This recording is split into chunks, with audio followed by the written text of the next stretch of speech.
Мария си отиде на 4 през нощта, толкова тихо, че не разбрах веднага.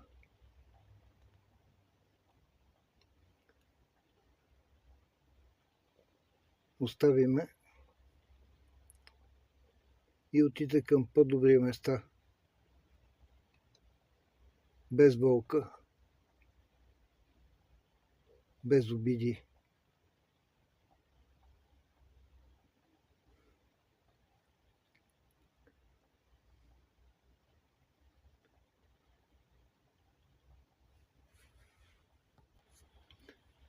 Ставам и имам всеки път чувството, че тя е тук.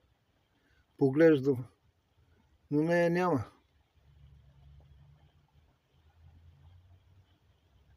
Физически я няма. Надявам се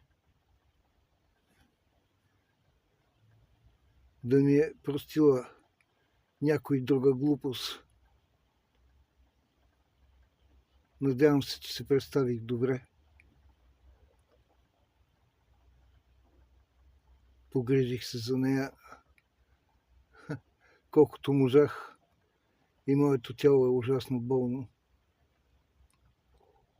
По някакъв начин не усещах чак такива болки, каквито усещам сега. Сигурно се отделят разни инсулини, ендоморфини и кой знае още какво. Но както се отиде, изведнъж се започна да се разпадам.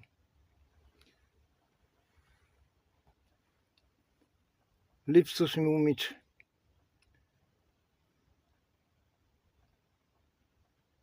Много неща преживяхме.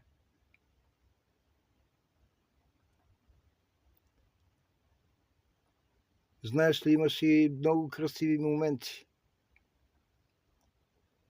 Никога няма да забравя ръцете ти, пръстите ти. Никога няма да забравя целувките ти.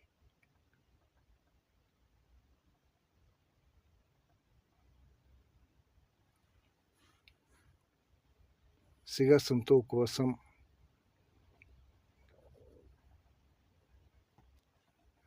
Успях да се справя и с полиция, и с болници, така че те прибраха там,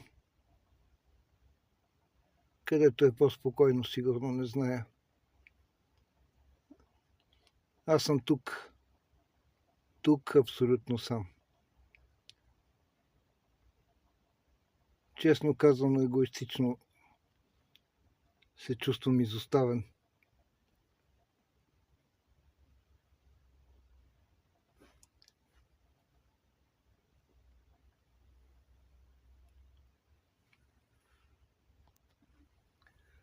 Знаеш ли, ако не бях такова меко нещо, следвайки собствения си принцип и не само собствен, че има само днес, утре не съществува. Утре просто може да не настъпи.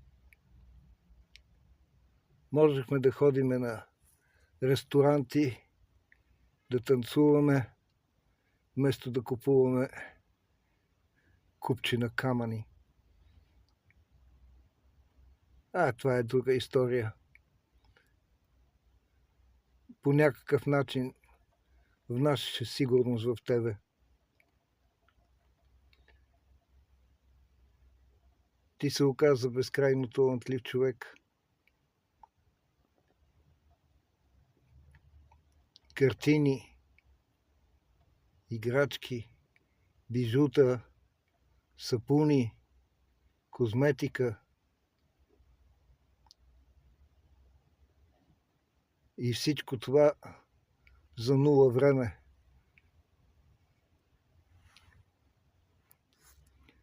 Аз се върнах към моето макреме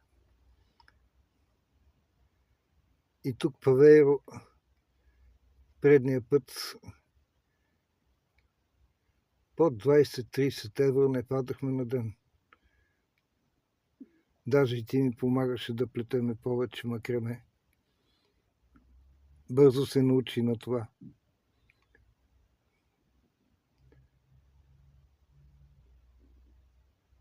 Как за 2 месеца се стопи.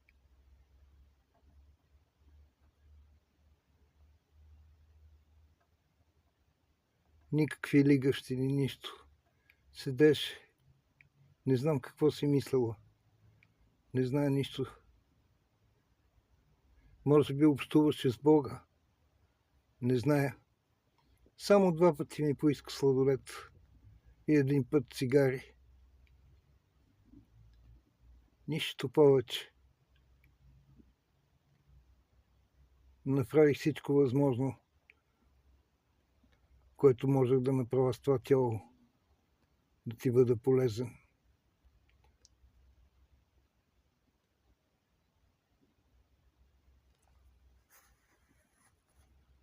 Надявам се да съм се справил прилично, да не съм се изложил тотално. За съжаление, изгубих физическата си сила и нещата не върват добре. Ама маймата му. Каквото е писано на гъсна глава се не качва, нали така? Липсваш ми. Приемахте такава, каквато беше. Не съм се опитал да те ревизирам и да те правя друг човек. Труден човек. Но знаеш ли, аз ще те помня до сетния си дъх.